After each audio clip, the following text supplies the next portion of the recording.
साथियों नमस्कार। आज आपके लिए फिर मैं एक इम्पोर्टेंट जानकारी लेके आया हूं। गंभीरता से देखेंगे तो बहुत अच्छा लगेगा आपको। और मैं देखो चैनल पे जहां तक मेरा प्रयास रहता है कि मैं अपने साथियों को जानकारी अच्छी दूं ताकि उनको पता चले कि क्या आप सब लोगों के लिए है, दिव्यांग साथियों के लिए है। अभी हाल ही में सुप्रीम कोर्ट ने एक डिसीजन दिया है। वो डिसीजन क्या है वो मैं आपको बताता हूं। उन्होंने ये कहा है कि अगर कोई व्यक्ति 40% दिव्यांग है तो भी वह एमबीबीएस कर सकता है।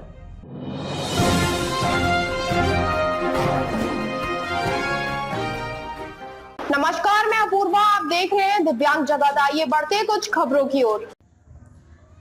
साथियों नमस्कार। आज आपके लिए फिर मैं एक इम्पोर्टेंट जानकारी लेके आया हूं।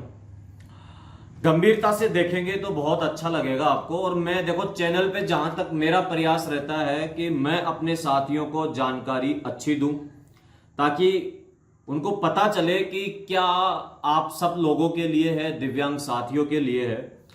अभी हाल ही में सुप्रीम कोर्ट ने एक डिसीजन दिया है। वो डिसीजन क्या है वो मैं आपको बताता हूं। उन्होंने ये कहा है कि अगर कोई व्यक्ति 40% दिव्यांग है तो भी वह एमबीबीएस कर सकता है।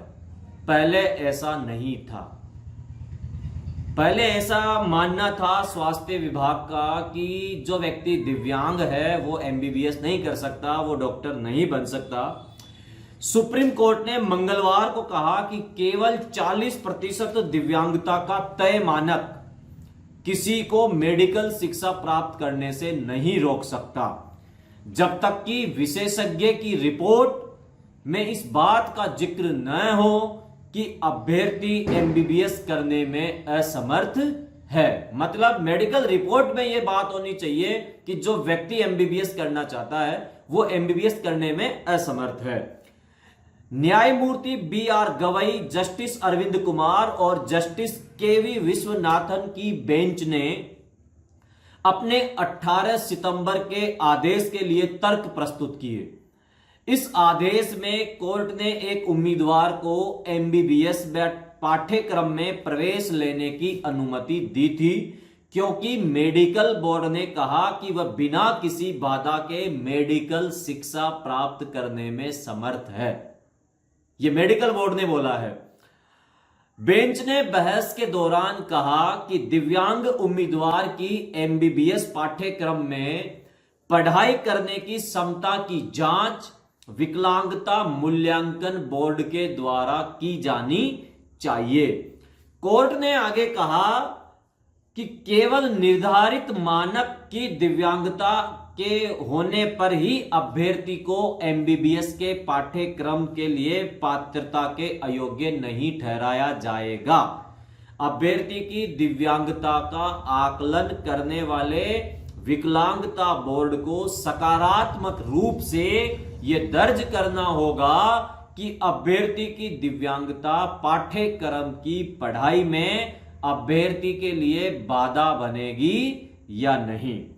सुप्रीम कोर्ट ने साथ ही यह भी कहा कि विकलांगता बोर्ड को यह भी बताना चाहिए कि क्या वह इस निष्कर्ष पर पहुंचा है कि उम्मीदवार पाठ्यक्रम में पढ़ाई के लिए असमर्थ है। अगर ऐसा है तो उसे कारण बताना चाहिए।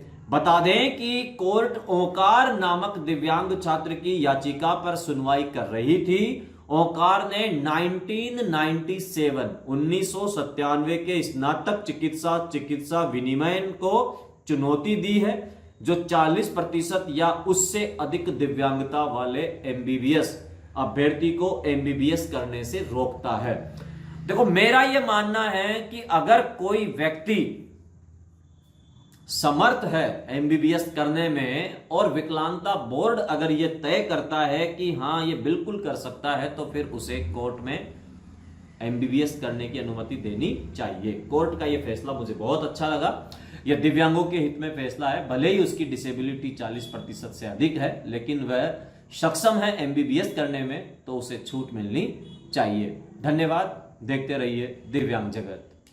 अब तक की खबरों के लिए बस इतना ही। आगे हमारी खबरों को देखने के लिए चैनल को लाइक करें, शेयर करें, सब्सक्राइब करें। नमस्कार।